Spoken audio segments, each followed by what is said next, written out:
Yeah, it's really amazing to watch someone put themselves together. And I think we're living in a time where, even though this is like such a controversial topic, but we're living in a time where a lot of people don't know who they are and they're looking for an identity. And there's kind of like this huge emphasis on like, this is my identity, this is my identity. And so oftentimes we place our identity in like, my sexual preference, that's my identity. Am I more masculine or feminine? That's my identity. What do I do for work? That's my identity. And I'm curious about your thoughts. Do you think that some of that has to do with, cumulative soul loss, like people looking for themselves? Do you see that?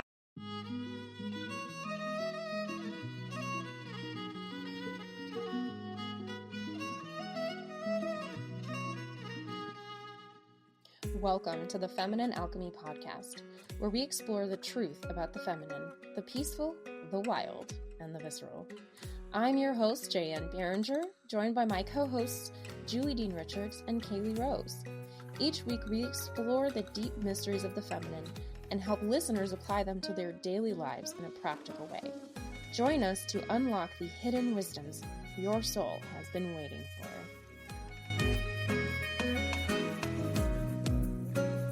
Hello, everyone, and welcome back to another episode of Feminine Alchemy. My name is Julie Dean Richards, and I am so excited to be joined by my good friend, Angie Chek. She is a wonderful woman, and I'm actually tell you some cool things about Angie as we talk. But first, I want you to learn a little bit about her before I let her loose and let her wow you and amaze you with all the things she has to say. And Angie has successfully run her company, Angie's World, for over 24 years, where she works with people at a holistic and spiritual level. She is part of the Chek faculty, teaching holistic lifestyle coaching. She also has received a bachelor's degree in biology at the University of California, Riverside, and her degree in nutrition from the American Health Science University. Angie's interests include biogeometry, natural healing, and shamanism. Angie also holds a certificate in energy medicine and is a graduate of the Advanced Training 3-year Shamanic program offered through the Foundation for Shamanic Studies. Angie is also a graduate of Nine Gates Mystery School, and she is available as a holistic lifestyle coach, business consultant, and public speaker. So if you didn't get all of that, like obviously she is a Renaissance woman. She does it all. I'm so honored to have her here. Say hi, Angie. Hello, everybody. Nice to be here.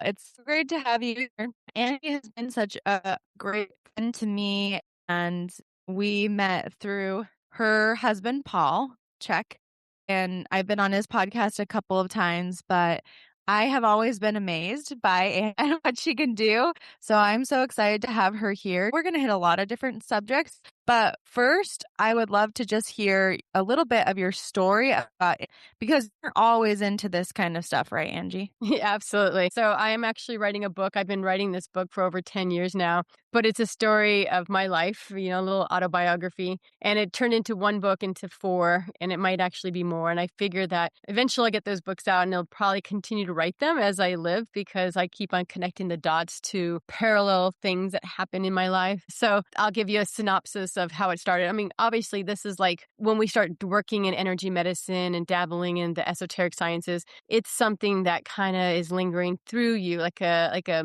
blood in your veins. It's like you have this curiosity, and as a child, I was very curious about life and diving into these realms. So as a child, I was raised in a Catholic family. And I started having intuitive hits. I started hearing conversations from deceased relatives, things like that. And when I shared them with my family, that was very taboo. That was just not okay. And especially my grandmother from my dad's side, she was just, she would even say things to me like, that's the devil, you're the devil or something when you do that. So when I was a child, I stopped working in those dimensions because I just thought, no, I'm a good Catholic girl and my name's Angela. I'm angelic. I'm going to, I got to be more saint-like. That, obviously, I don't want to do anything that's going to be anti-saint-like, And so it was kind of squelching this thirst of knowledge of these other things in my life. And so I just kind of shut them off for many years. But as you become a teenager, then you kind of go, well, maybe it's not so bad, and start dabbling those things with my friends again. And that curiosity started to grow, which led me into herbal medicines and healing people with herbs. That was just my big thing because it was something I needed to do for myself. When I was born with croup, and it turned into bronchitis later, and then they called it asthma. But I had this whooping cough since I was like 6 months of age. So as soon as I could start reading, I remember 6, 7 years old, I tried to figure out why I had this wheeze and why I was always sick and why my brother was always healthy. So I started reading the medical encyclopedia, trying to figure out what was wrong with me. And then my mom was like, stop, because as a kid, you don't really know. He's like, Mom, I'm having a heart attack. But no, it was just heartburn, And it led me to start studying herbs. And then that was actually pretty good because I started looking at what helps with respiratory distress. And I started learning about cat's claw and other herbs. So I had Mom buy me these herbs, and she did. And when I took them, my lungs got better. And I'm like, this is so much better than these drugs they were putting on me because most of the drugs, I don't know if they're different now, but at the time when I was a kid, they were kind of like stimulants. They opened up your airway, but you felt like you were on speed and jittery and wiry. And there was even one drug that they used to shoot me in my butt and my arm to open up my airway that made me kind of be like on psychedelics. And of course, you can't explain that when you're a child. I was just like, things are speeding up way too fast. The sounds are weird. And I couldn't explain what was happening, but I was like, this doesn't feel right.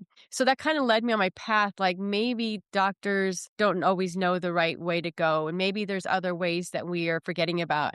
So it led me to these kind of grassroots of taking care of myself through herbs. And then later I became a nutritionist and learning about eating properly because there's so much confusion in the world. And I was just so frustrated because everybody's like, well, do this, do that, low carb, low fat, this diet, that diet, cut this, and all these chemicals that they're putting in a replacement of food to make it lower calorie. And I'm like, this all doesn't sound right. I'm like, I'm going back to school. So I'm back to school to become a nutritionist. And while I was doing the herbal stuff, I actually went to college in biology and got my biology degree and then went into my master's in nutrition. But that led me into dabbling more into these esoteric sciences because I was like, I just want to know these hidden knowledge, this stuff that people don't talk about. So that led me into studying and reading books, whatever book I could get on that attracted me. And it just led me on this journey. And so my book is all about this journey. And sometimes I found really great teachers that really led me on my way. And other times I found some teachers that were not so good, but they also led me on my way. And so it was kind of recognizing that everybody you meet is going to give you some knowledge and you can decipher it yourself of what it was the right stuff to do or the wrong stuff. And that's what my book's all about. But it led me into energy healing, and then it led me into shamanism. So as I started learning about shamanism, my favorite book that I started with was The Way of the Shaman by Michael Harner. And when I got that book, I didn't just read it cover to cover. You actually want to do all the exercises in it. And a lot of people just read it. And I'm like, no, you have to stop and actually do the work. And what happened is I did take so much time to read this book and do every single exercise. And the time I went to see Michael Harner, he was still alive at the time. He had this workshop in San Francisco. And I was like, that's it. Like when I started going on my quest, one of the things for women is to recognize they empower themselves. Don't wait for your friends. Your friends don't always have the same path as you. I would say, hey, let's go to this workshop. And they're like, oh, I don't have the money. Oh, I can't go that weekend. Oh, I can't go. And so there was always excuses for friends. And I'm like, wait a minute. I don't want to put off my knowledge and quest for seeking because someone can't go with me. And when I was a young 20-year-old, I used to think, oh, you can't go to anything by yourself. That would be so uncool. Like, I have no friends. And so I just won't go. And after a while, I'm like, no, I'm just going to go. And then what I realized is most people go to these things by themselves. They don't go with friends. Sometimes they do. Sometimes they have a partner. But most of the time, they're people on these quests by themselves. So I'm just wanting to go say that shout out is just do it. Just empower yourself and just do it. And so I started being brave enough to go to workshops. And then I'm like, I'm going to San Francisco. I'm going to fly to San Francisco by myself, get a hotel room and go to this workshop with Michael Harner. And that's what I'm going to do. And it just made me who I am because I just seized the day. I just said, I'm going to rise up and do this for me. And I remember that was an amazing, magical weekend because I had read the book. I came to class. There was 80 students in this class because Michael Harner was a big deal. Lo and behold, he was in his 80s at the time. And when I went to this class, he was only there for the first day till lunch.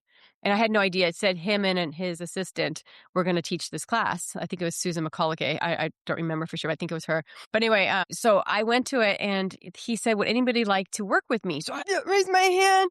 And I remember he called him. He goes, "Well, you were the most excited, so I'm going to call on you." So we ended up doing all sorts of work together, like how to read a rock and like use it as a decoder to like do like almost like tarot. And so he taught me all these really cool things with this rock, and we spent the whole afternoon working together. And then after that, he goes, "Okay, well, I'm going to be going home and Susan's going to take over." And so I was like, I'm so blessed that I got to do all that with him for the entire morning. So it was just such a exciting time. And then we went into rattling and working, journeying to the lower worlds and upper worlds. And the journeys I had that weekend were so phenomenal. And I was kind of like the fool. I was thinking everybody was having the same experiences and they weren't. And I remember at one point Susan's like, "Okay, let's not try to do what Angie did." And I'm like, "What?" Like, I didn't realize that I was seeing farther visions than most because I did the work. Most of the students, when I started talking to them, didn't read the book. They just showed up to class, hadn't been meditating, hadn't been able to still their mind. So when they were asked to go to see a power animal, it was like, "Oh, I think I saw an ear. I think I saw a nose. Oh, I think I saw a hoof." And here I had this full-blown 3D pretty experience where I molted into a raven and was flying around with another raven, and this full-on thing where I was gone for like a massive amount of time, but yet it was only 15 minutes. And that kind of got me so excited because I was like, I want to do this work. So I started taking all his courses, and then I applied for his 3-year advanced training. And there's a council of shaman that have to initiate you, invite you to those higher trainings. So I filled out the application, and then they accepted me, which was a great honor. So there was, only a few students. I think there was maybe 18 of us that were accepted into this 3-year advanced training program. And so learned a whole bunch of really amazing things that have been around since the beginning of time, which was great. So that kind of led me on my journey. So I started with the shamanism, and then I just kind of started dabbling in other, esoteric things, learning about body metaphysical analysis of how the body relates to pain and why we have pain or injury or illness. That became a big thing because in addition to these metaphysical things, I was doing all of Paul Chek's work. So holistic lifestyle coaching, physical training, and learning about the body, how to correct it with actual weight training, physical concrete things, as well as mental emotional stuff. And that led me into where I started learning about biogeometry, because with Paul, the story goes, I knew Paul, and I'll just kind of go on with this, but I was actually married before Paul. And my first husband, I used to watch Paul's work all the time. Back in the day where you had DVD players and stuff and VHS recorders, and I'd put in his VHS tapes and I'd be rewinding, listening to Paul's work. Because at the time I was a personal trainer and a nutritionist, and my ex-husband used to go, he used to nickname me Paul Chiclet. He was like, "Okay, you're Paul Chiclet," because I was always watching him and nothing more than just admiring how smart Paul was. And then fast forward, I ended up divorcing my first husband. Paul and I started hanging out because I was studying his work and was one of his students. And next thing you know, we're dating, and then we're married, and now we have 2 kids. But it was because of Paul's work, I learned a lot of these things. With Paul's podcast now, he interviews so many amazing people, including you, Julie. And he one day interviewed Dr. Ibrahim Karim, and Dr. Karim is the founder of Biogeometry. And when I heard about Biogeometry, it was just my ears light up, and I'm like, I need to study this. So since then, it's been a 6-year journey, and now I'm an associate practitioner of Biogeometry. And I absolutely love it. And I'm working with them to start teacher training so that I can start teaching biogeometry myself. That is amazing. I love your story so much. I'm sure so many people are so fascinated by how you got here, everything you've been talking about. And I will say, even though I do shamanic work, I've experienced you as a shaman, and you guys, Angie's the real deal. She is a legit shaman. But we haven't actually talked about it a lot on the podcast. So I thought it'd be great for you to kind of break down for people, what is shamanism? And you talked a little bit about the lower world, the upper world.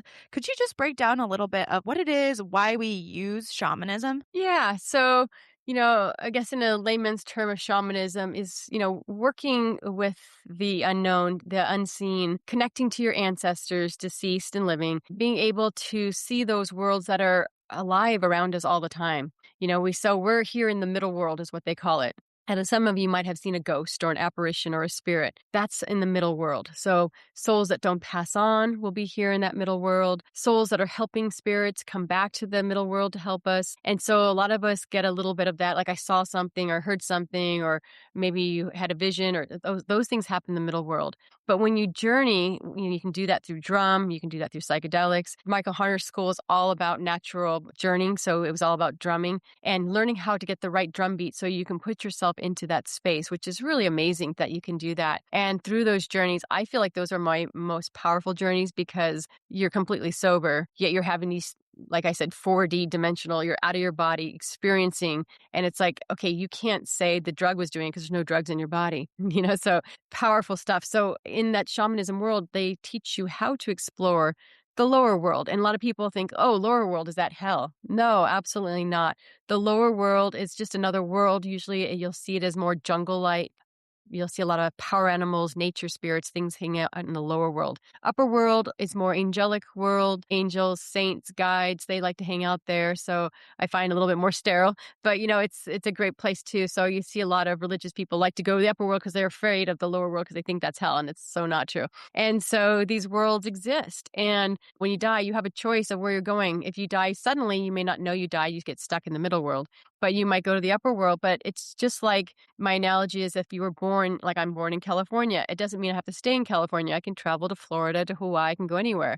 So if you die and go to the upper world, you don't have to stay in the upper world. You can move to the lower world and you can go to different dimensions in different areas. So shamanism is just the connection between land, plants, animals, spirits, all of that's been kind of lost. You can talk to plants, you can talk to animals, you can talk to ghosts, and people forget. They're like, oh, you can't do that. I'm like, my land, I live on 14 acres, is alive and communicating with all the time. It teaches me things. It talks to me. It tells me what needs help. I sometimes will get this pull like, oh, you need to go down and check the plants there. And sure enough, they need water or they're getting too much sun. Everything is communicating with you if you're listening. And what I love about shamanism is if you ever feel alone in this world, shamanism will help you reconnect because you'll realize you're never alone. The plants want to talk. The animals are connecting. Your ancestors are connecting. Your spirit guides are helping. There's always this deep connection around you. And so when we isolate ourselves or just don't believe it, it's like Paul was just listening to someone talk about God the other day. And he says, God's there for us. It's just that if you say he doesn't exist, then you shut down that natural connection and you won't experience God. Same thing with the natural world. It's all God. So if you say I'm open to it and receiving it and I can feel it and I can sense it, you will start having deeper and deeper meaningful connections to everything around you. And I use that connection to help guide me. Like this morning, I was just sharing with you, I went outside and my weather report says it's going to be 90 degrees today. But I go outside and I spend about 2-3 hours in the morning with my farm before the kids get up. And I can feel the weather. I can feel changes. I'm like, oh, there's a storm coming. And then when I came in and talked to Penny, she's like, oh, let me check. She goes, oh, yes, it's 40% chance. And I'm like, it's coming today. I can feel there's rain in the air. I can feel the shift. I can feel the energy. I know when a full moon is before I even look up in the sky. Because my animals get all freaking crazy the night of the full moon, the morning of, they're all doing crazy stuff. They don't want to listen. They're not obeying. I'm like, why are you guys doing this? We do this every day. And they're all just crazy. And I'm like full moon energy. And I look on it. And if I look on my moon map, sure enough. So that's what shamanism is about, is that deeper connection to everything. Yeah, I love the way that you explain that. And as someone who has been going through this really more recently, only been working with it for the past few years and remembering. And for me, I can say that like what you're saying is very true. When you open up to it, it comes to you in ways that you couldn't imagine. And people think that's so crazy, but sometimes I'm like, yeah, just ask the tree. Why didn't you, ask the question to the rocks or the rivers, and you'll find that they have different voices. Like even different parts of the ocean, it has different voices and different ways that it speaks to you.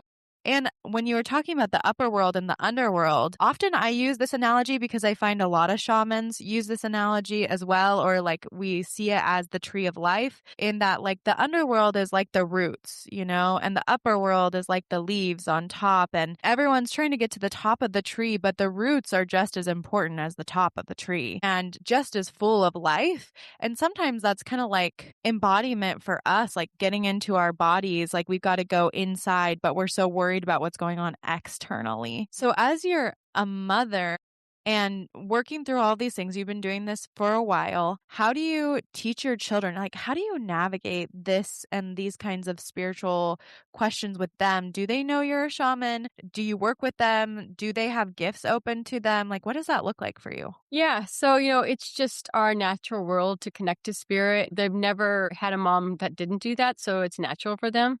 So when we picked the trees, I said, did you ask the tree first permission to have the fruit? And they connect to the tree. Yeah, it says yes. I'm like, okay, good. So we talk about just not taking from nature, asking permission. Do I need to give something back to the nature in exchange for this gift?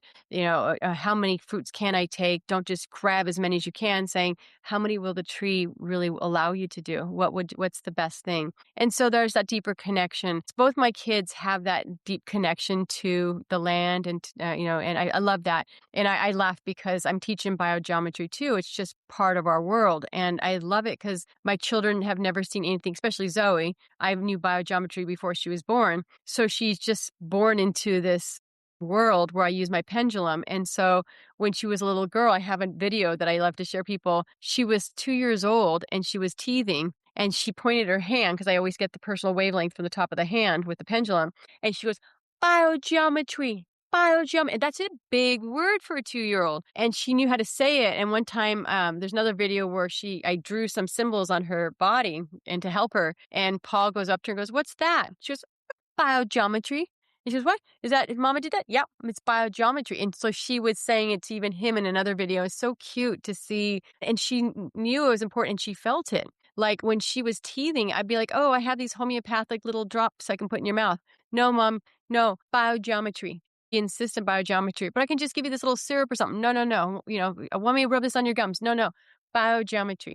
Like she knew that worked better than anything else. And so I'm like, great. So I started drawing these signatures on her. And so she's learned from an early age about these signatures. Even to this day, my kids, when we're eating dinner, they always ask, can you test me with a pendulum? And so make sure that all the food that they're eating is balanced for them. And it's a really great skill for parents. Like if you're ever interested in biogeometry, the foundation training will teach you this.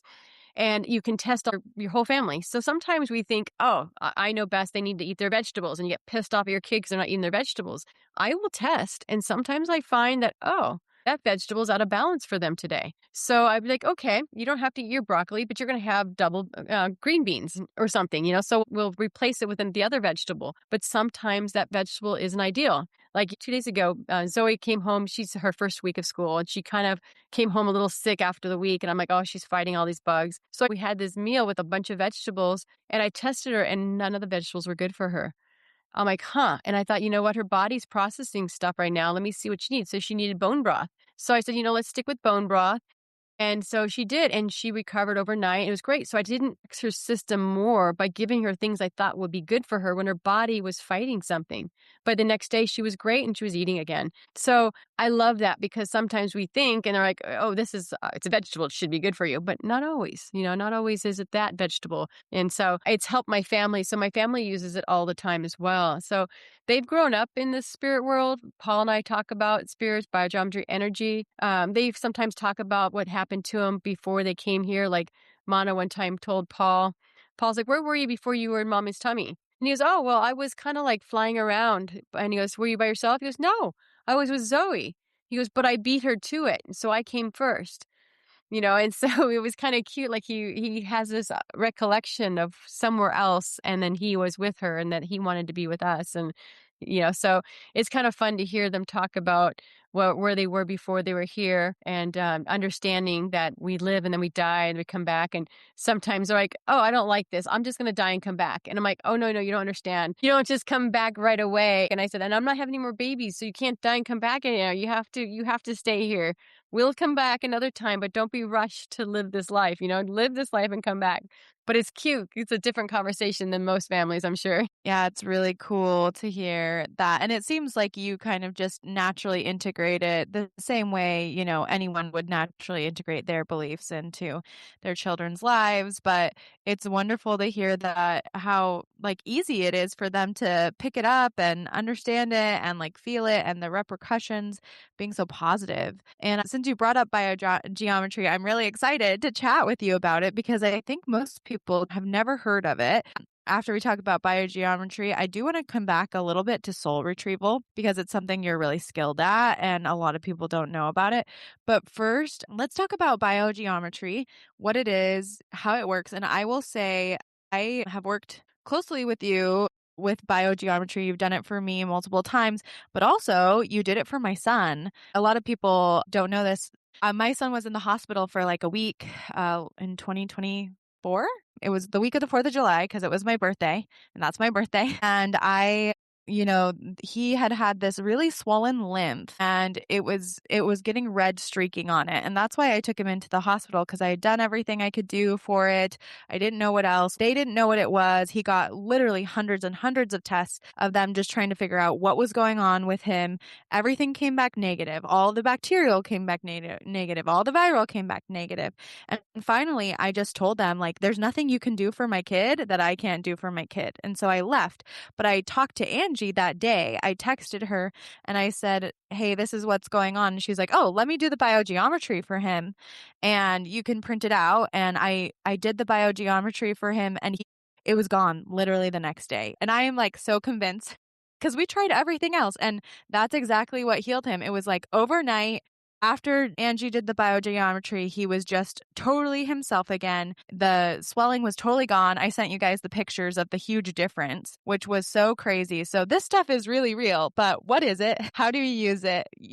Tell us more. Yeah. So biogeometry is a relatively new science based on old Egyptian techniques. And so it's the study of life, bio, and geometry, like metry, life measurement. So basically, Dr. Kareem, he's the founder, he's in his 80s. It actually started off with, he's an architect. That was his passion.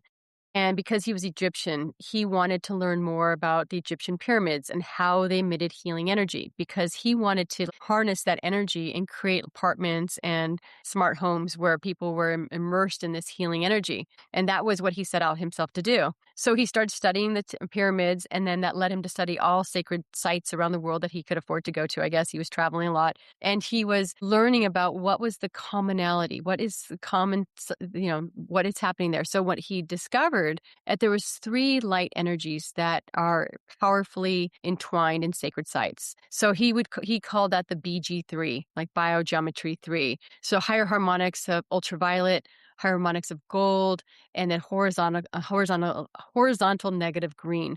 Those 3 colors combined create a healing effect on all biological systems. And so once he captivated the ability to recreate that, you could create energy sites. So your home becomes now like a healing center. So anywhere you put this energy could be used. So he's created these cubes. So you can buy these on his website. We're actually the West Coast distributors. So if you want some from the West Coast, you can reach out to me.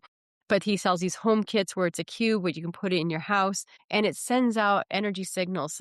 He's created these biosignatures, and it sends them through your field, and it works to about 3,000 square foot of space. And it will nullify Wi-Fi buzz, geopathic stress, radiation, anything that your body. It also nullifies emotions, so mental, emotional things that are out of balance. You're advised that if you have a fight with your partner or your kids, take it. And there's a clearing little thing you put it on, and you want to clear your cube and then put it back on so that it cleans it. So otherwise that lingering emotional energy is in the field, and sometimes it lasts for days or weeks depending on how stressed out everybody was, and you can clear it immediately. Or if you have guests over and you're like, oh, that just left a funk in my house, you can clear your cube and it just changes the energy again. And so that's where it kind of starts off. So biogeometry started off as just an architectural thing, and how to create designs in ways that magnify this healing energy. So he's created furniture and houses and you name it based on these designs. But through his study, he learned he can make these special signatures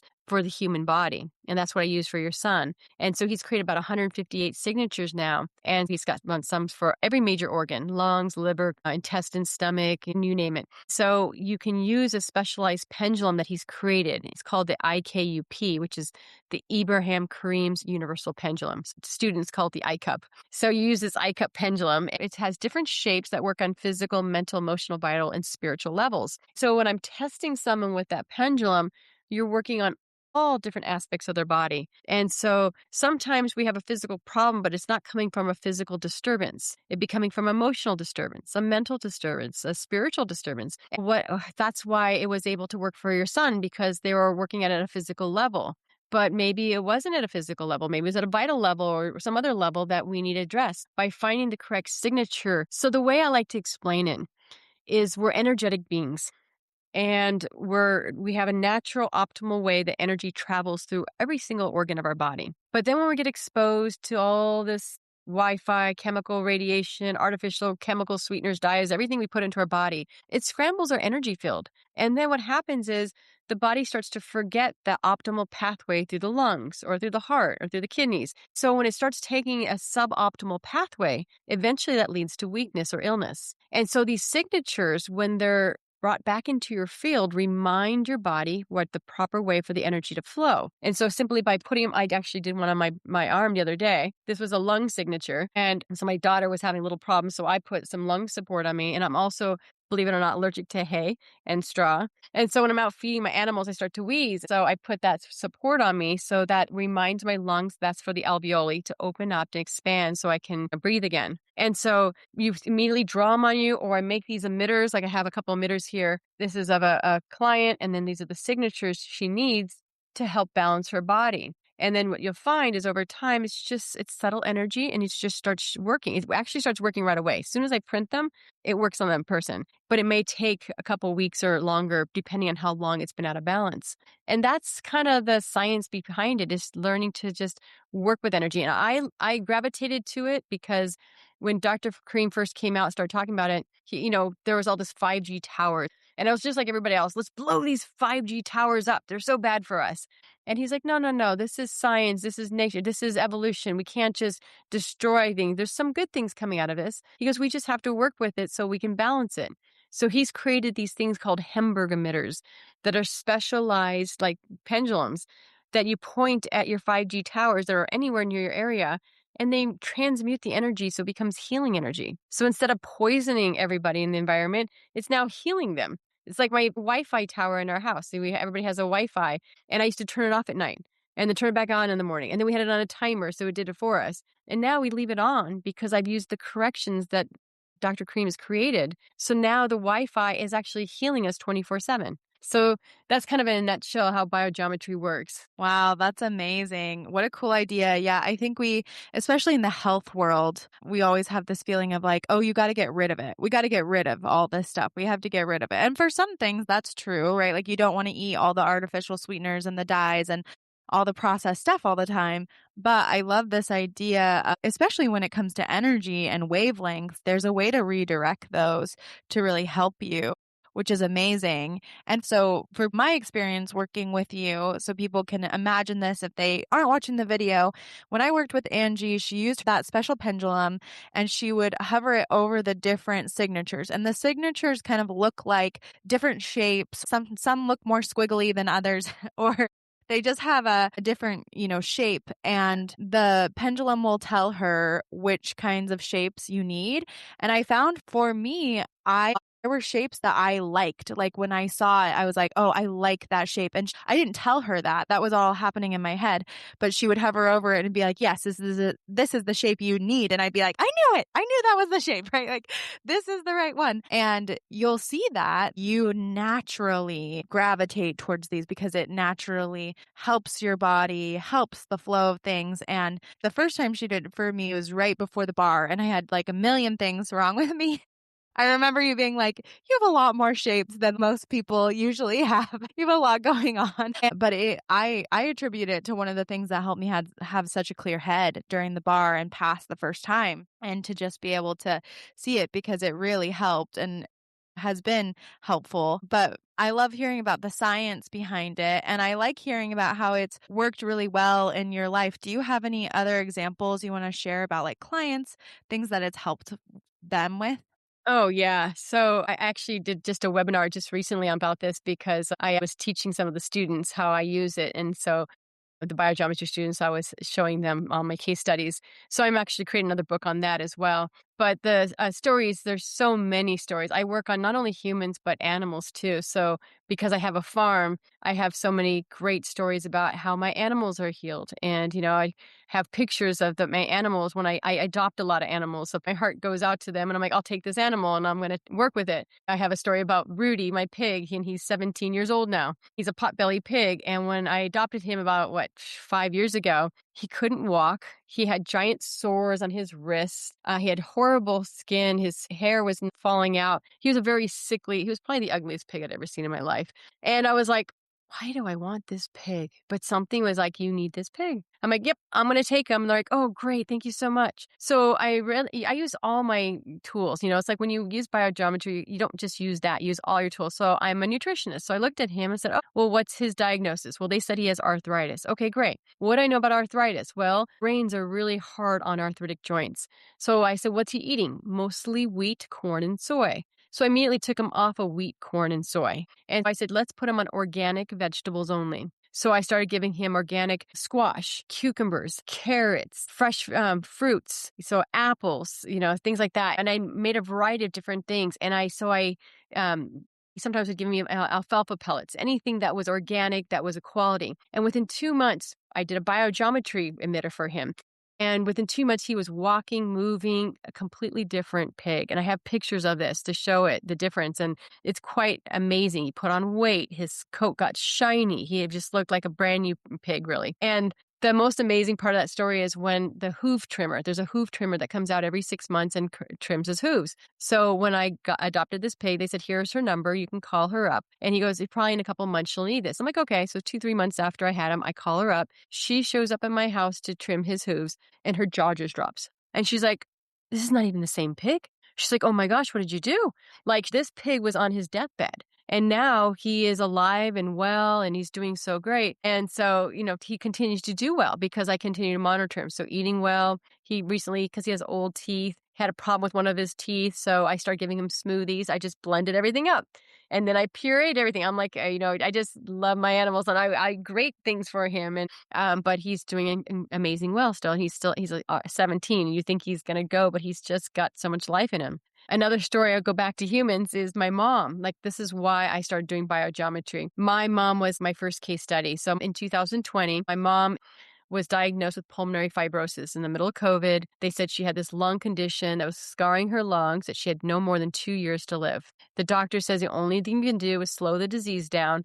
There's these experimental drugs. It's going to kind of change her quality of life. It's going to give her diarrhea. It's going to give her all these challenges, but she's going to be able to breathe a little bit better and she'll have a prolonged life. And it just didn't sound right to me. I said, well, how long have these drugs been in the market? Oh, they're relatively new. We don't have enough information about them, but they're supposed to be promising. I'm like, Mom, you're a guinea pig. This is not how we want to do it. I said, so because it was during COVID, I had a meeting with this doctor on Zoom. And I said, why don't we start with nutrition and stuff? And he's like, well, that's a great idea. He's like, but I'm not a nutritionist. I'm like, but I am. He goes, well, I tell you what. He goes, you treat your mom for 6 months, and if she doesn't get better, I'll take over the course of her treatment. I said, done. So he was thinking, I know, hey, we're just going to pacify the family, give her 6 months. She's going to get a lot worse. I'm going to take over, and it's a done deal.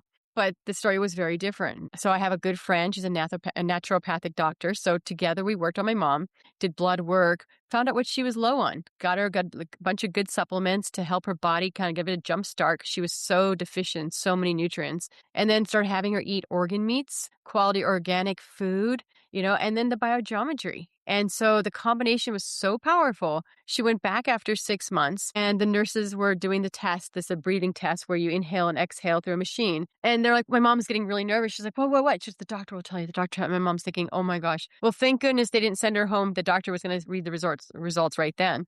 But my mom had called me and she was like, oh, I'm so worried. I'm like, Mom, just breathe. The doctor will be there in a minute. It's going to be fine. And so when the doctor came in, he says, this is the first time in 30 years that I've seen anybody actually get better from pulmonary fibrosis.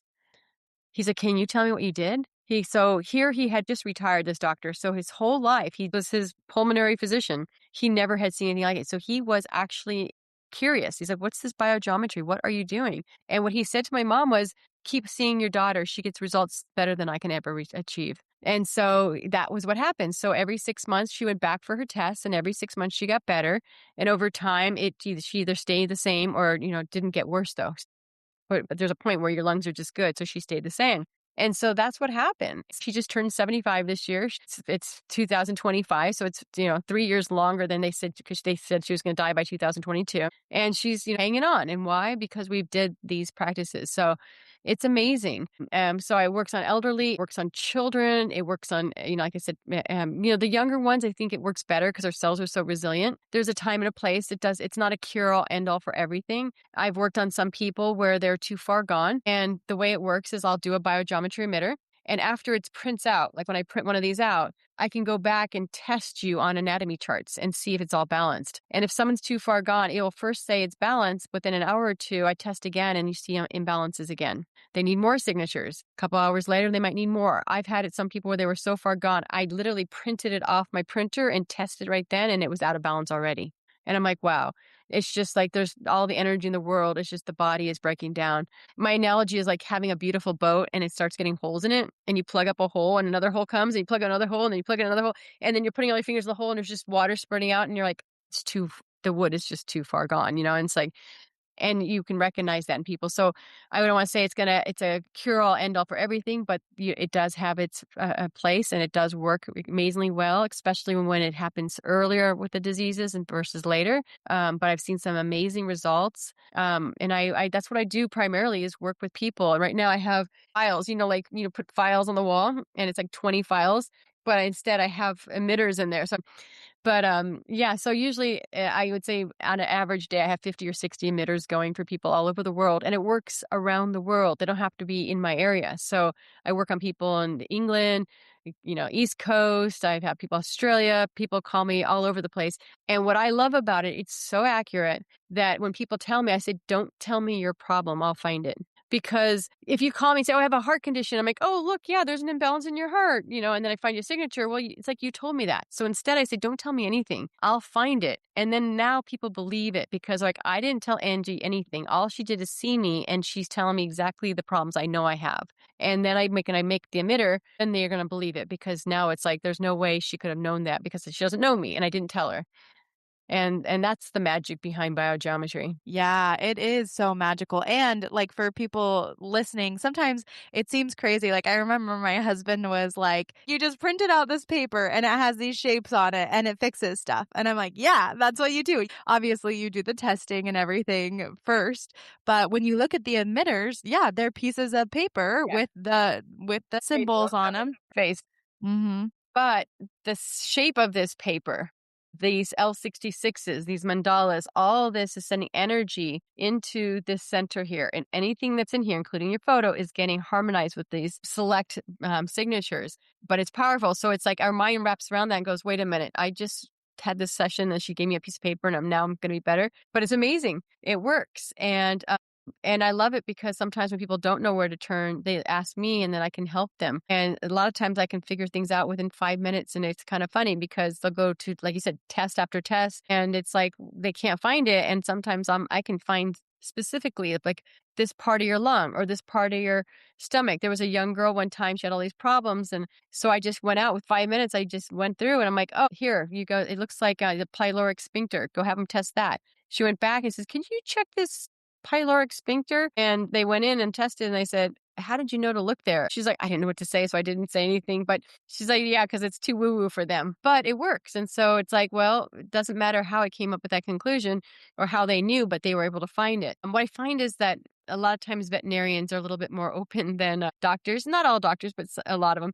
So I'm working with a lot of veterinarians now, and it's really kind of helping their practice, because let's say they've got all these advanced cases in animals, and their animals can't talk. So they can send me their photograph of these animals, and I can clue them in on where to look or what's happening. And that helps them treat the horse or the pig or the goat or whatever better. So a lot of the veterinarians that I'm working with now saw it firsthand. Like the one girl who saw the my pig. And she's like, you got to work on my horse because I've gone through all these people working my horse and no one's had results. And so I said, let me see it. So it took her a year because she's like, yeah, I'll do it. And she was intrigued. But then she kept on seeing my pig and she's like, there's something to this. So she's like, all right, work on my horse. And that very day, her horse started to walk again. And so her ranch hands were like, okay, which chiropractor did you go to today? Because your horse is walking. And she's like, what? And sure enough, so she's like, it's unbelievable.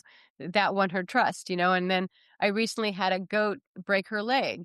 And they originally said it's too far gone. The break is too severe. You have to put her down. But my goat was only 2.5 months old. So I'm like, I don't want to do that. So I was waiting and I'm like, there's got to be another answer. So this veterinarian, called around to her mentors and stuff and they said, well, splint it. She's a young goat. She might heal. So she goes, well, we could try splinting it and we'll know in a couple of weeks if it's working or not. So I said, let's do that. So she splinted the leg. Biogeometry has its limit. When a bone is out here, it's not going to put the bone back, right?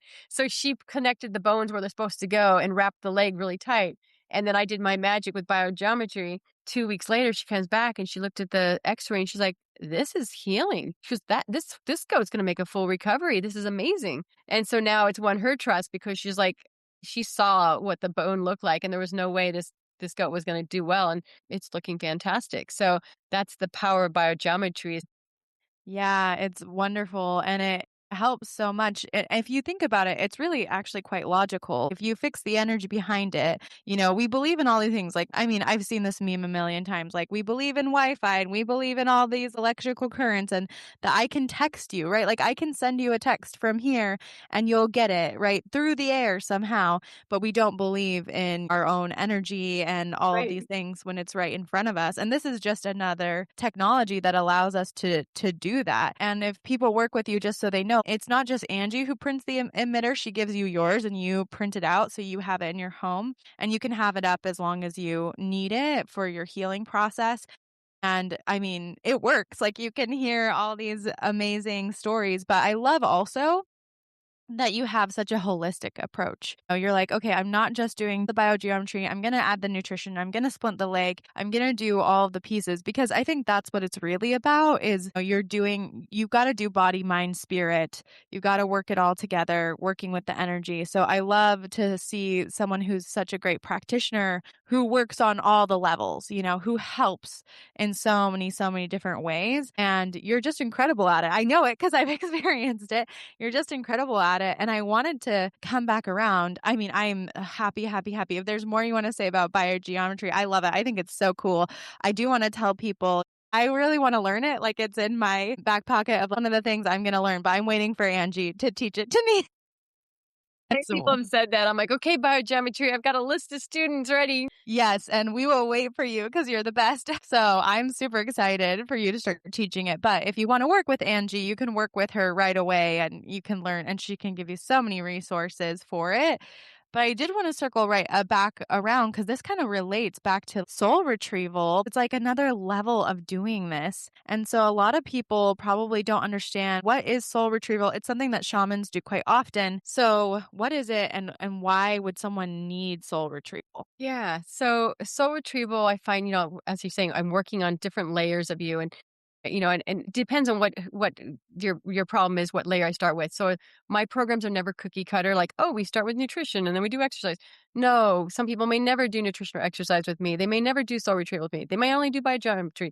I connect to you first and find out what your needs are. I don't want to waste people's time, money, or energy, or my time or energy as well. So it's like, let's work on what we feel is the best thing. So by assessing the client and then find out, okay, maybe the first thing we do is soul retrieval. And so what is a soul retrieval? There's times in our life where just things happen, where there's soul loss, like times where you wish you died. If there's times in our life where just things are so bad and so off where you're like, I just don't want to be here anymore. And it might be so bad that you actually remove a part of your soul at that time. Times where you actually thought you were going to die. So not that you wanted to die, but your soul was scared that your body was not going to live. So it removed itself or started to remove itself from the body, like a car accident, a near-death experience. So scary that it says, I don't want to experience this pain. So the soul starts to leave. And then what happens is you don't die, but that part of your soul still stays out of your body. And the problem is it gets stuck in the timeline of your life. So now there's a part of you still stuck in 1982 or whatever time you had that injury. And so your mind keeps going back to it. So here we are, 2025, and our mind's going back to the car accident. And now you might have a phobia of cars or water or fire or something. Why? Because there's part of you that's telling you there's a problem there because you've experienced it. And it might have been, if so far back, it might have been in another life too. So I sometimes do past life regression as well, because if it's not in this life, it could be even further down the line. Times when you didn't feel like you belong. So like if you feel like you're going to a holiday party and it's your family and nobody treats you right or something, you're like, I just don't feel like I belong here. Why am I in this family? What's happening? You might have lost part of your soul at that time. Maybe it's school or, family functions are common areas where we have soul loss. And so over time, there's fragments of us. And then we're trying to have this really happy life now, but you don't feel happy. You don't feel a sense of fulfillment. You might even feel like life has lost its luster. Like you don't taste things, you don't smell things, you don't see things, hear things. Everything seems like it's just not as crisp as it was when you were a child. And that's because your senses are diminished because there's parts of you reliving these moments in the past. So as a shaman, I go back with you. I put you in this meditative state and we go back and we look at it. We don't reenact it. We look at it like you're watching a show and you see those events that happened to you at that time of your life.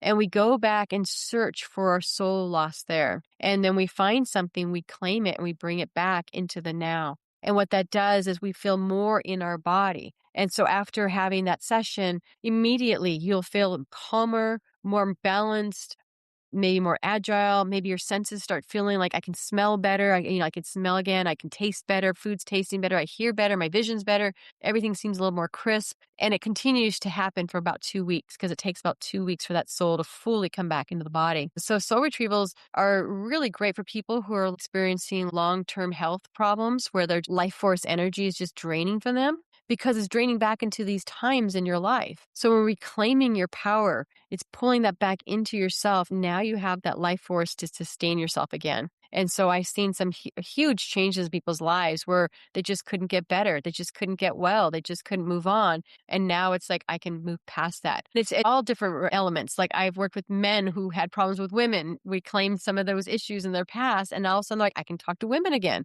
I'm not afraid. So many things, if you're feeling angst in your life, like, you'll feel it. Like there's things like, I can't do that. I'm afraid of heights. I'm afraid of this. There might be a link to soul loss. And so we can look at it. And if it's not soul loss, it's usually past life regression because it's like, okay, that must have happened. And I have some great stories of past life regression too, where people had fears or phobias and we found them in their past life. And when they claim that and they see it, they can nullify that and they can move on from that moment as well. Yeah, it's really amazing to watch someone put themselves together. And I think we're living in a time where, even though this is like such a controversial topic, but we're living in a time where a lot of people don't know who they are and they're looking for an identity. And there's kind of like this huge emphasis on like, this is my identity, this is my identity. And so oftentimes we place our identity in like our, my sexual preference, that's my identity. Am I more masculine or feminine? That's my identity. What do I do for work? That's my identity. And I'm curious about your thoughts. Do you think that some of that has to do with, cumulative soul loss, like people looking for themselves? Or to me, sometimes I feel like when I've seen someone's soul shattered, sometimes I also find that they try to put something in it to make it unshatter. Like it's almost like they try to glue it back together with something else or like replace it with something. And this causes larger problems in their life. And they still feel, they claim this identity or whatever, or are doing all these things and practices and they still feel unwhole, because they haven't actually put the soul back together. Do you see that? Yeah, it's great. I've never really thought of it in those terms. So it's so good, Julie. It's like, yeah, and you can see that today and you recognize that, with all these trying to identify and being something because there's a loss, we can feel something's not right in us. So we try to hold on to something else or create something around it so we can empower ourselves. But the reality is something is clearly wrong or out of balance in us and they don't know how to get that back. And so, yeah, I that's brilliant to think of that connection to what's happening in the world today and so much soul loss and, and trying to search for something to make you feel whole again, yet it's not fulfilling. And the more unfulfilling it is, the more they empower it. And it's like, now it's like in their face about their job or their identity or whatever. Then you're like, why is that so so, because that's the way they're trying to hold it all together. Yeah, I can see that now as a direct link. So, yeah, that's a great clarification on how this can happen and why you'd want to address that. Yeah, I think it's such an underlying layer. At least, like when I've done this work, I've seen it as such a huge underlying layer in all of these issues and problems. Like we talked about the holistic approach, not that it's the only approach to it or the only issue, but it's interesting because it seems like we live in a world where there's a lot of identity loss, which is part of the reason I think. Do you use the term shadow work in your work? Like, Yeah, we look at people's shadows, and I do use that term a lot. And recognizing what is it that they're suppressing, because the more you suppress it, you actually give it power. And so we talk about how to bring that shadow into the light and to accept all of who you are. Yeah. Because I do see this as similar to shadow work in many ways. Like they're two sides of the same coin. Exactly what you're talking about, like the ways that you can lose your soul. Part of that is that huge repression because you feel out of, you feel out of place. You feel like you're not supposed to be somewhere. And so you cast that soul piece into the shadow. And I love hearing how you've seen people, because I heard you and Paul talk about this before, like seeing this even affecting people with weight loss and things like that. Yeah, absolutely. So one of the things that you'll find is the more soul loss you have, like sometimes we don't just have one soul loss, we have multiple fragments, many fragments. Some people 3 to 5, some people up to 20, it could be so fragmented. And so what the soul does, the soul is what anchors you into the body. And if the soul is fragmented, it can't anchor you as well. So the body starts to hold on to weight to anchor you on the earth plane, because it says, oh my gosh, I'm leaving, I'm not done yet. So we start holding on to weight. So a person might be eating right, exercising right, doing everything they think, and they're like, why am I not losing weight? And it could come down to, hey, I have to regain my soul. So I'm balanced in my body, and the body will naturally start to go back to its ideal form. So yeah, that works because this body is just a mirror of the soul. And so your body can't lie. So there's something you're holding on to or some stuck energy. You're going to see it in those areas. And when we talk about working with the soul, you have to love your entire body. So oftentimes people say, I don't like my thighs, or I don't like my butt, I don't like my abs or whatever. And when you say that about your body, that's removing your soul from that body part. And so what happens? Well, then there's no life and there's stagnant energy. And so things can't heal. So if you say, I don't like my abs, the next thing you know, you have digestive problems or you're having issues with your legs or something, because why? You're pulling your life force energy out of that body part. So I remind people all the time, my clients especially, that when you have a part of yourself you don't like, treat it like a child, like your child that's sick. When your child's sick, you don't beat it up and smack it around and say, feel better. You pick it up and you hug it and you nourish it and you love it more and you give it more attention. That's what you need to do to those parts of you that feel not so attractive. And you say, well, let me love my thighs more. Talk to your thighs just like you do trees and plants and animals. Thigh, what do you need to feel more loved? Am I eating the wrong foods? What foods agree with you? You might get insight. Oh, I may not be digesting those foods. That's what's showing up here because it's inflammation. So it's not that I'm not eating right. I'm just eating too fast, or I'm eating the wrong nutrients or whatever. And you'll start getting connection to your body, and your body will start telling you. And the more you slow down and center yourself within, you'll be eating foods and go, no, this is wrong for me. That my body doesn't like this, and then you start switching foods and say, my body loves this more. I'm going to eat more of this. And the next thing you know, your body starts to go back to balance. But we're so busy eating in front of the television, listening to podcasts or whatever. Podcasts are good, but not when you're eating sometimes, and then it's like we don't connect to ourselves. And then sometimes we overeat, ever watch TV and start eating, you're like, oh man, I polished that whole bag of chips off. Why? Because I was distracted and I was just entertaining my body instead of actually connecting to it. And then you realize, okay, I need to be more centered in what's happening. And you'll see the connection there. And that gets more alive as you go. Yeah, it's very true. It's very real. And I think we personally, each of us, because of that shadow piece, because we express what we repress oftentimes and it gets twisted, we get so afraid. We're so afraid of asking our bodies or talking to our bodies, or we're so afraid to look at that part that we don't like about ourselves or to connect in. So for somebody who because we've talked about a lot of pieces, a lot of really cool stuff. For someone who's like, okay, I really am interested in doing some of this work. I'm really interested in connecting to plants and animals and getting more connected into my body, but I don't know how to do this. Like, I haven't ever done it. What would you say are some first steps people could do if they wanted to kind of start this more mindful path? Yeah. So the first step I would encourage anybody who's dabbling in this is to learn how to get still.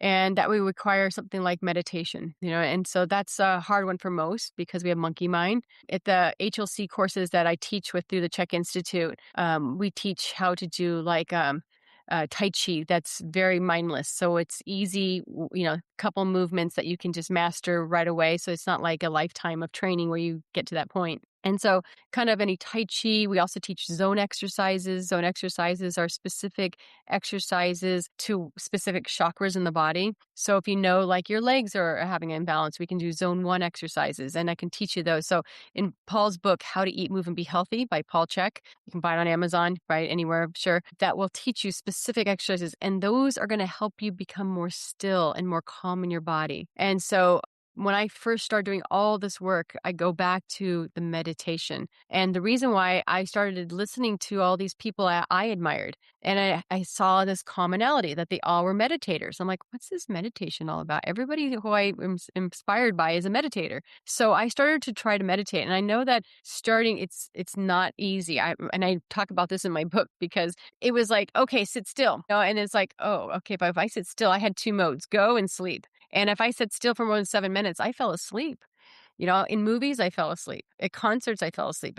And I was like, this is bad. If you're in your 20s and you're falling asleep after 7 minutes, I'm like, who am I? I'm going to be that little old lady at the parties asleep in the corner. Like, there's Angie, Grandma Angie. So I'm like, I don't have this ability to stay in this state of mind. Meditation will help you. And once you start practicing that, it took me a while. You might suck at it first, just keep on doing it. And your body will resist it. Your mind will resist it. Everything will be like, I don't want to sit here. It hurts. My back hurts. My tight. I got so much to do. I got to eat. I got to take care of the kids. I got to do.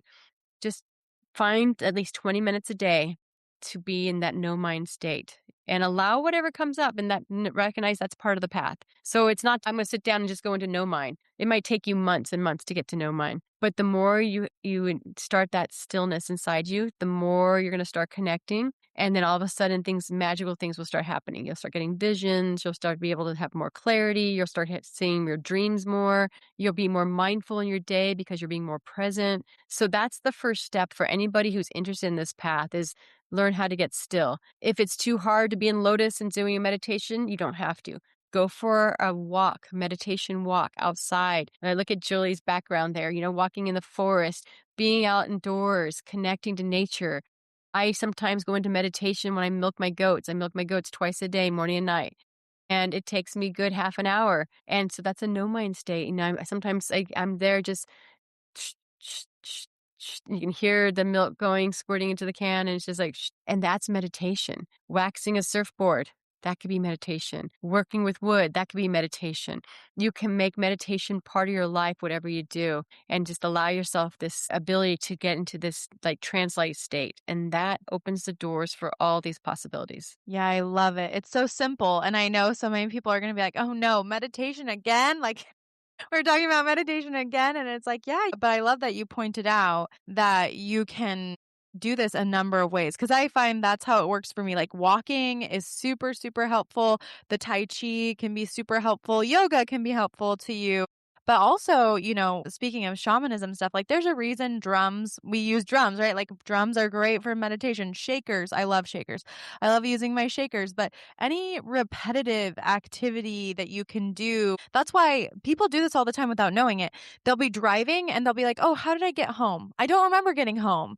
It's because that driving, you went into a meditative state. You were thinking about something else. You autopiloted yourself. Like we've all done this before and been like, oh, how did I get here? I guess I drove it, but it was because you're in this meditative state. So it doesn't have to be hard and scary, or it doesn't have to be, okay, you have to go to the highest mountaintop and meditate with the monks to like make this work for you. So I love that as a first step.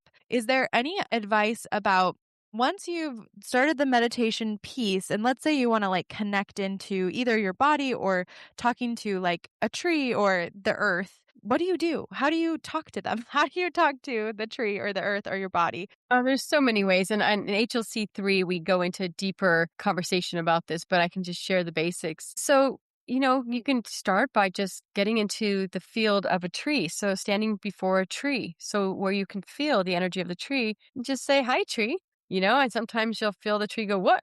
You're talking to me? Like, wow, and you might feel this connection right away. Sometimes you'll feel the tree embrace you.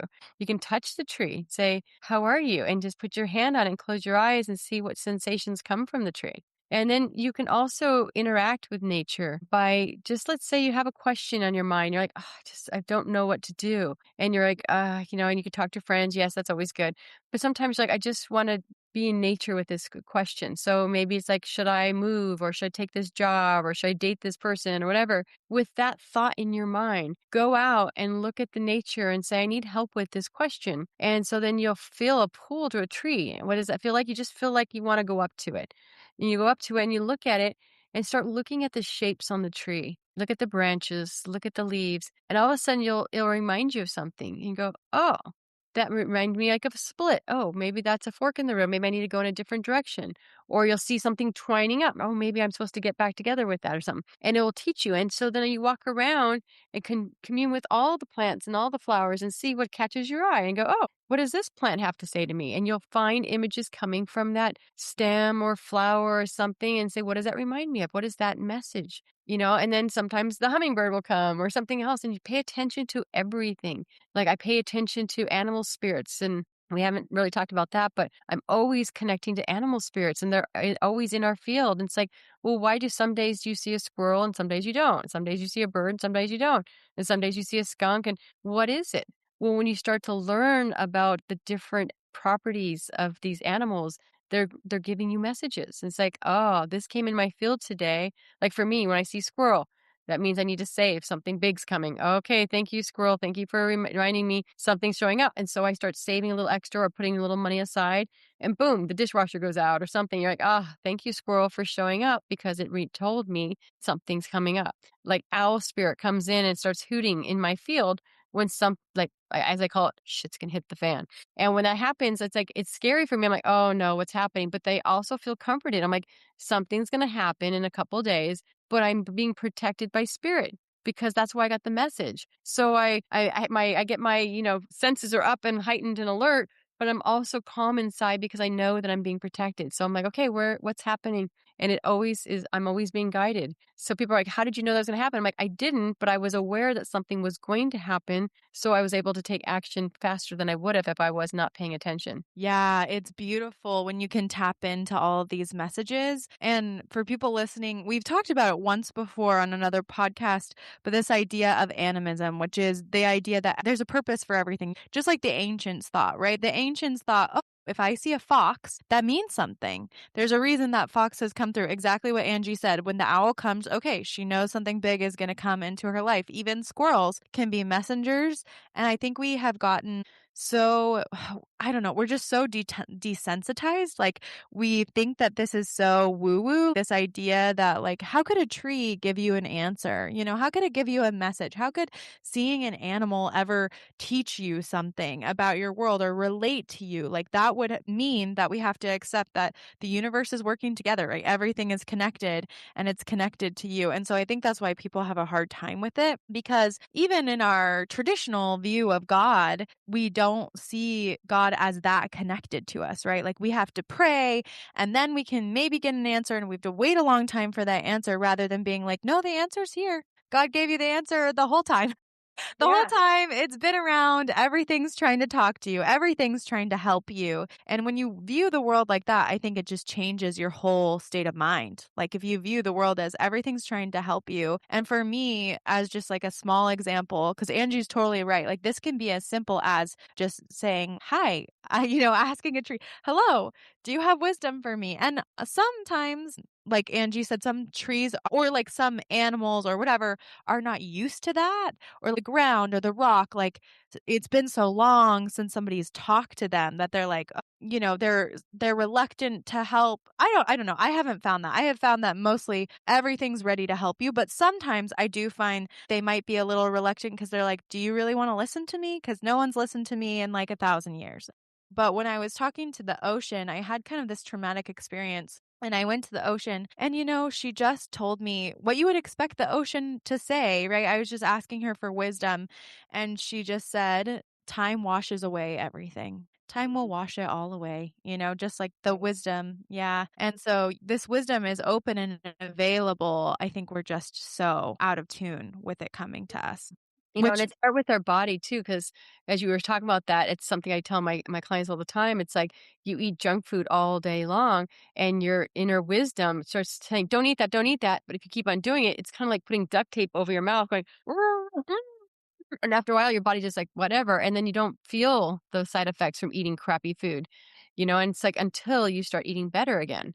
And as soon as you start eating better again, and you go back to that crappy food, all of a sudden you're like, whoa, now why am I getting a stomach ache now? I didn't get a stomach ache before. Well, you did, but then it went away because you were duct taping it.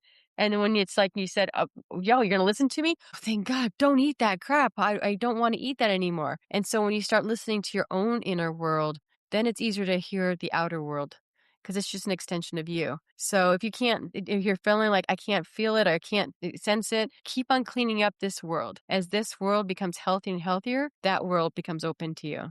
We talk about this in HLC training about a connection to, and if you think about this analogy, that when you want to connect to your chakras, and your chakras are kind of like the sounding boards out to the universe and they're out of balance or something. So how do we connect it? If you think about an antenna like on your house and you have a satellite dish, how do we get a good signal? That depends on the materials the satellite's made out of, okay, and the structure of the satellite dish. So if we have a really good structure and really good material, we get a really good signal. So if our body is made of really good material and we have really good posture, we get a really strong signal. And that's what you want to strive for. Oh, I love that so much. I think it's so beautiful and it's all right there for us. Like it's incredible and amazing. And we have the wisdom all around. And like you said, I super believe, especially talking about the feminine, which is so tied to the body. Like you have to get into your body. If you want these incredible experiences, you have to make peace, exactly like you said, with your body. Angie, this has been such an amazing conversation. I have one more question. I have always wanted to ask you and talk to you about your experience going to a mystery school, because how many people can say, that they've gone to a mystery school? So I wanted to ask you, what does that look like? What is a mystery school? And can you tell us anything about that? Yeah, so it's a mystery. That's why we can't really talk about it. But so for me, that's part of a fun story in my book, that I had this teacher that I didn't connect to very well when I went to her actual workshop. And at her workshop, she kept on saying, "Oh, I dropped out of mystery school. I dropped out of mystery school." And she was bragging about how when she went to mystery school, she kept on dropping out of it, and she, finally got kicked out. And so because I didn't connect to this woman, I decided I want to go to mystery school. So what I did is I immediately after that workshop went online and started hunting for mystery schools in my area. And I found one. I went to Nine Gates Mystery School, so ninegates.org, and I absolutely loved it. So what they did is they set up their whole curriculum based on the 9 gates or the 9 chakras. So they had 1, 2, 3, 4 to the heart, and then they had the 5th, which is the higher heart. So lower heart, higher heart, and then 5, 6, 7, 8, 9. And what you do is they broke it up into training. So you went to a school and you went to an isolated place, I think for 9 or 10 days, where you were kind of out of society without your phone. And you went there and you learned those first 4 gates. And you connected to people. They had teachers from all over the world. And so they taught you about ritual and they taught you about practices based on that chakra and how to help yourself through the first chakra, second chakra, third chakra, fourth chakra. And all in all, connecting to who you really are. And so the mystery school I went to, like I said, 9 gates, you go for those 9, 10 days, and then you break for 6 months, and then you go to another remote area. So I went to like Santa Barbara to resort there, and then we went to Joshua Tree and out in the desert. for I think the next 9 or 10 days. And so, you spend this time in school and then you have time back in transition into the real world again. And then you go back to that school. And it really helps you see how disconnected people are, because mystery school, you're connecting at a deeper level. You're looking people in the eyes again, which is something we don't see people doing. So your eyes are a window to your soul, and we're always just kind of looking away. We don't actually connect and see each other for who we really are. And when you go to these schools, you drop into yourself and you really connect to other souls. And there's such a deep connection to who you are as a human. And with that connection, you really tapping into your own self and learning about who you are. And so at that mystery school, you leave knowing why you came to the earth on this lifetime. So you'll figure out why you're here. And I think that for most, that's just the beginning of the answer. But a lot of people don't ever discover that. Why are they here? And when you know who you truly are and what you're meant to do, now you have that sense of purpose, and now you can move forward with grace, because you're like, getting distracted with all these beautiful shiny lights everywhere. And I now know who I really am and what I'm here to do. And so for you guys, I can share, for me, it was just so simple. Sometimes we have direct things. I'm going to do this, but for me, it was so simple and so amazing. My reason I'm here is to inspire. I came to the planet to inspire others. And that's what it is. And it's so simple yet so magical, because, as a coach, as a nutritionist, as a healer, whatever you want to call me, I am inspiring you to become your best. And that's why I take care of myself, because I can't be inspirational if I'm not healthy, I'm not strong, I'm not fit, or I'm not practicing the things that I want others to do. So that's how I inspire others, by being true to what I know is to be a human, taking care of myself the best I can, diving deep into the earth and mysteries, and the world histories and things like that. And then inspiring others to rise up into knowing their truth and who they really are. What are their gifts? And that's my purpose. And I know that the world will be a better place when everybody's inspiring everybody to be their best. Because, I think today's day and age, we're all pushing each other down. Oh, you're not so good. You're not that good. You're just like, wait a minute. What if we saw everybody in our highest light? And try it. This is what I do with my clients. And this is what I do with family members that are having challenges in life. I see them in their truest, highest, I call it the true Atman, the highest self. And when you recognize them for their highest good, they step into their highest good. And you see massive radical changes in people, because they now remember who they are. But we're so busy lowering it. We all have a shadow, we talked about. They all have a lower self, as we talked about. But now we say, no, we all see that, but we can rise above that. And let's look at our gifts instead. And if we start looking at everybody's gifts, the world is a better place. That is beautiful. I love hearing that so much. I think, like, what a magical purpose to have. And you are so inspiring, like, just such a Renaissance woman, touching everyone, doing everything. I'm just saying that you reflect that, like, you reflect your purpose of inspiration in so many different ways. And I think it's beautiful to hear the experience of someone who's experienced a mystery school, because I think a lot of people think, like, oh, it's a cult. We have these culty things. And it's like, no, it's actually just going deeper. That's what we're learning. And how beautiful that this mystery school opened up to you. This is my life purpose. And how you're so inspired doing it, right? Like, you're teaching people, you're helping people, you're coaching people, you're writing your book, doing so much. And I think it gives people hope that they will be able to do that. Like, you are really an inspiration, helping people realize, like, oh, there's so much to my life and there's so much more. And so I think it's so inspirational to help people understand your life is never over. You're just starting. There's so much more to you. Yeah, and it reminds me of the words of Dr. Kareem. This guy, the founder of Biogeometry, is in his 80s, and he can stand up for 3 days doing workshops. And it's just amazing, because I think, when I'm 80, am I going to be able to stand up in front of people and talk from 8 o'clock in the morning till 6 o'clock at night for 3 days in a row, and be full of clarity of thought and purpose? And, and it's just like, it's amazing to see that in him. And I'm like, that's inspirational. And so what he talks about is the pursuit of excellence. And that's how you create healing energy in your body. Always doing your best, not comparing to anybody else, being true to yourself. And what is excellence? What does that pursuit of excellence looks like to you?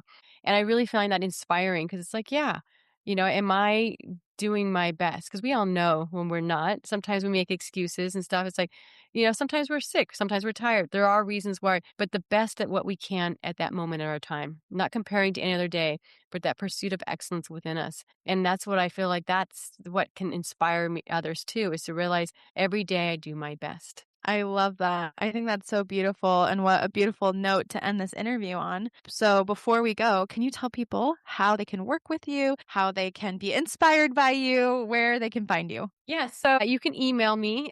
My email does get blown up a lot, so I just put it out there that if I don't respond to you right away, email me again. But it's angiesworld@me.com, ANGIESWORLD@me.com. I do have a website. It doesn't really show all the aspects of me. I need to update it some more, but it's angiesworld.com. And those are the easiest ways. I am on Instagram. I am on Facebook, so you can message me there. I think I'm one Anginator or Anginator one on Instagram. You can look me up there. So those are ways to connect to me. So again, if I don't respond right away, reach out again. There was a time where I was going to hire an assistant, but I get such deep confidential emails. It's been really challenging me to get anybody to check my emails for me because people entrust me with a lot of their life story. So it's me looking at all my emails. So sometimes I'll have 152,000, no joke. And so if it gets something skips, come back and email me again. And I promise you I'll get back to you eventually. We'll connect when the time is right. Yeah.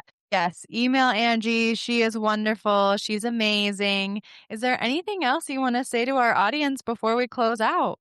Oh, my favorite thing to tell people is just be you. Everybody else is already taken. So don't be afraid to be yourself. We're all trying to emulate somebody else, and that's not who you came here to be. Be yourself, shine your light, dance your dance, sing your song. Be who you are. You'll find that when you're truly yourself, those who are just like you will gravitate to you. When we're pretending to be someone we're not, we hang out with a bunch of pretending people. So put out your voice in the world. Be who you really are, because there's no regrets when you're truly who you are. I love that. What a perfect way to end. Well, thank you so much for being here. And thank you everyone for listening. Please, please, please go check Angie out. She is the best, as you can hear.